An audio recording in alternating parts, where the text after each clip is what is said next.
2020 දෙවන ප්‍රශ්නේ අයන්න අනිවාර්ය ප්‍රශ්නට ආවෙත් පුතේ ද්‍රව්‍ය පිරිවැය ප්‍රශ්නය. අපි නම් බලමු ඒක කොහොමද කරන්නේ. 2020 දෙවන ප්‍රශ්නේ අයන්න.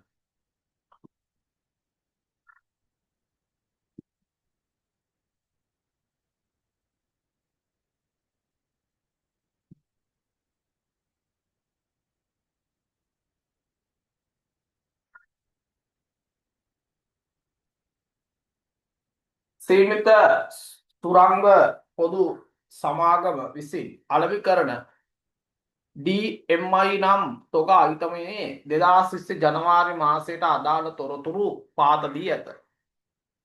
තොරතුරු ටික දෙනවා. දීලා කියනවා එයාට දින විස්තර ප්‍රමාණ ඒකක පිරිවැය දෙනවා. FIFO ක්‍රමයට 2020 1.31 දිනට තොගයේ පිරිවැය දෙකෙන් ගන්නවා FIFO ක්‍රමයට 2020 ජනවාරි මාසයේ විකුණුම් පිරිවැය. එහෙනම් බලමු මුලින්ම FIFO වලදී අවසාන තොගයේ පිරිවැය හොයද්දී ලේසි ක්‍රමයක් තියෙනවා. මුලින්ම ඔයා දැනගන්න කොච්චර තොග ඉතුරු වෙලාද කියලා. ඊළඟට FIFO වලදී පුතේ උඩම තියෙන මිලවල් ඉවර වෙන්නේ. එම ඉවර වෙවි එද්දී අවසාන තොගය රැඳෙන්නේ යට තියෙන මිලවල් වලින්. එහෙනම් අග තොගය හොයන්නේ යට ඉඳන් උඩට. ඒතර බොහොම ලේසියෙන් ගන්න පුළුවන්. මේකට කාට හරි ඉතින් අර ගබඩා ලෙජර් chart එකක් ගහලා ගන්නත් පුළුවන්. ඒක ලොකු කාලයක් යන වැඩක් නේ. ගබඩා ලෙජරේ හදන්න කියලා නෑනේ. පෙන් අහලා තියෙන්නේ තොගය කීයද විකුණුම් පිරිවැය කීයද අපිට කැමති ක්‍රමවේදයක් පාවිච්චි කරන්න පුළුවන්. right.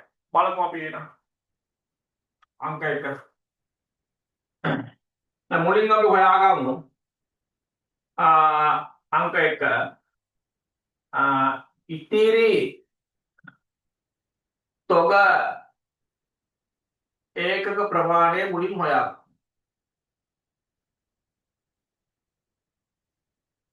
ආරම්භයේ තිබ්බ තොග 500ක් ගැනුම් කළා 300ක් වික්කා 400ක් අඩු වුණා.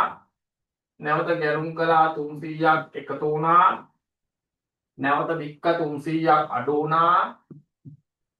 නැවත ගැනුම් කළා 200ක් එකතු වුණා.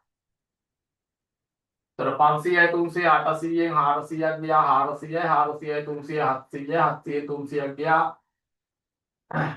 400යි 400 200 එකතු වුණා 600යි. තිලා තියෙන ඒක ප්‍රමාණය 600යි.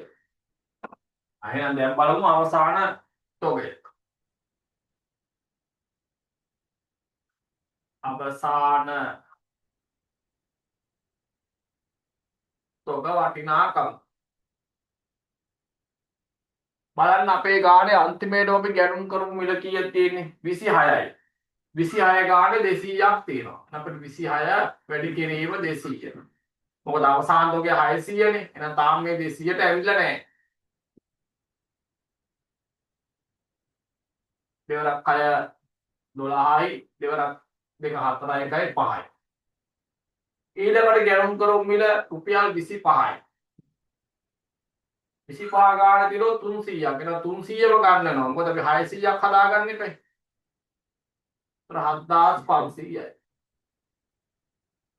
ඊළඟට ගැනුම් කළ මිල 24යි 24 ගානේ 300ක් තියෙනවා අපිට ඕන තව 100යි මොකද 500ක් ගත්තා ඔක්කොම තෝගේ 600යි එන තව ඕන 100යි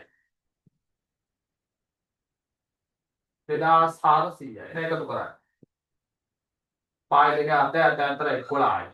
7යි 13යි 15100යි. විකුණු අවසාන තොග වටිනාකම 15100යි.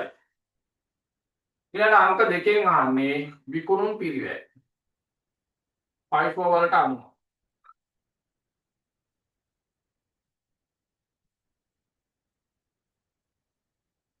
එහෙනම් විකුණුම් පිරිවැය අහනකොට මොකද කරන්නේ? උඩ ඉඳන් යටට. මොකද මුලින්ම තියෙන මිල ඉවර කරලානේ අපි ඊළඟ මිලට පයින්නේ. එහෙනම් උඩ ඉඳන් යටට. අපි කොච්චර භාණ්ඩ වික්කද? මුලින්ම විකුණන්නේ 1.12. එහෙනම් අපි දිනය දානවා 1.12. විකුණුම් කරනවා ඒකක 400ක්. උඩින්ම තියෙන මිල බලන්න. ආරම්භක ශේෂයේ මිල තියෙනවා රුපියල් 20යි. ශේෂයේ තියෙන ප්‍රමාණය 500යි. එහෙනම් අපිට එතනින් 400ම ගන්න පුළුවන්. 8 10යි. නැවත ගැනුම් කරනවා විකුණුම් කරනවා 1.25. මුලින්ම තිබ්බ මිල රුපියල් 20යි. 20 ගානේ 500ක් තිබ්බ අපි ගත්තේ 400යි. තව ඉතුරු එහෙනම් විතර 100ක්. එතකොට 2000යි.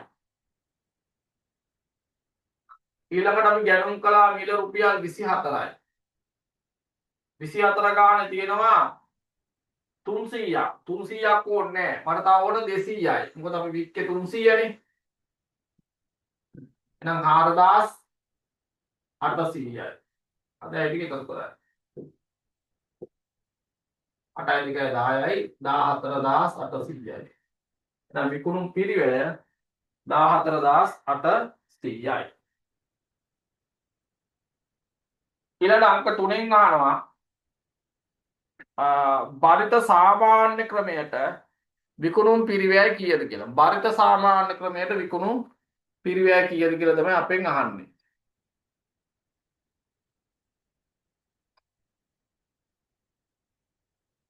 බරිත සාමාන්‍ය ක්‍රමයට විකුණුම් පිරිවැය අංක 3. ඒ කියන්නේ WAM වලට අනුව විකුණුම් පිරිවැය.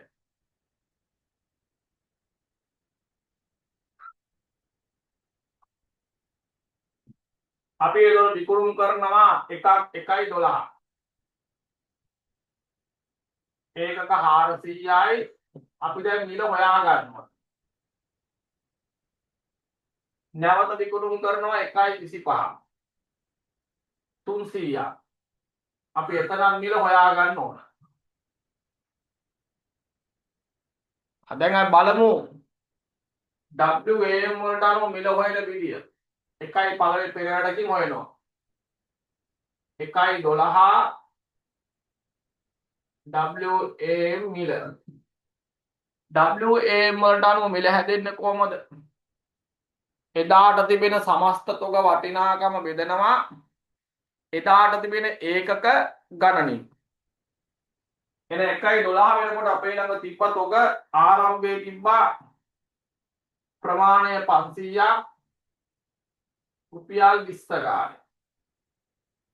ධන ගැනුම් කළා 300ක් රුපියල් 24 ගානේ. බෙදුවා ඔක්කොම තොග 800යි. 520න් වැඩි කරාම 10000යි. 324න් වැඩි කළාම 4 වරක් 3 12යි 3 වරක් 2 6ක 7යි. 17200 අපි බෙදන්න ඕන පුතේ 800ෙන්. 17200 අපි 800ෙන් බෙදුවම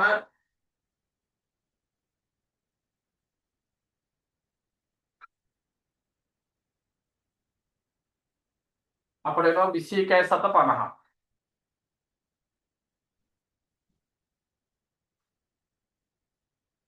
එහෙනම් මෙතන 1.12 400 වැඩි වෙනවා 21.750. 400 21.750න් වැඩි කරාම 8600ක් එනවා.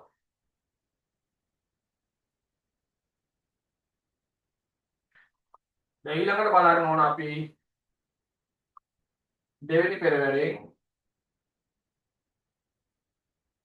1.25 WAM වලට අනුව මිල.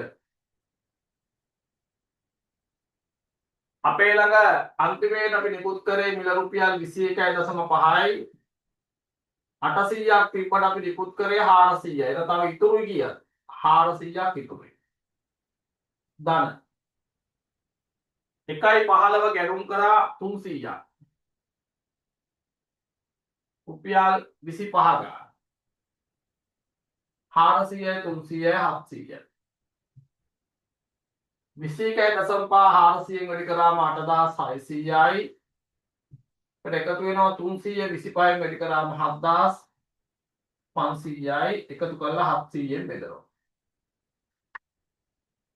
8600ට අපි එකතු කරනවා 7500ක්. ඒක බෙදනවා අපි 700ෙන්. එනවා රුපියල් 23ක් අපිට එනවා. රුපියල් 23ක් එනවා.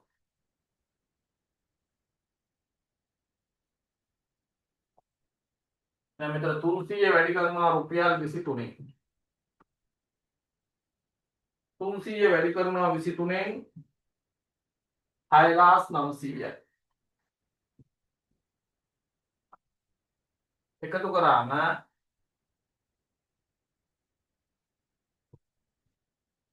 15500යි.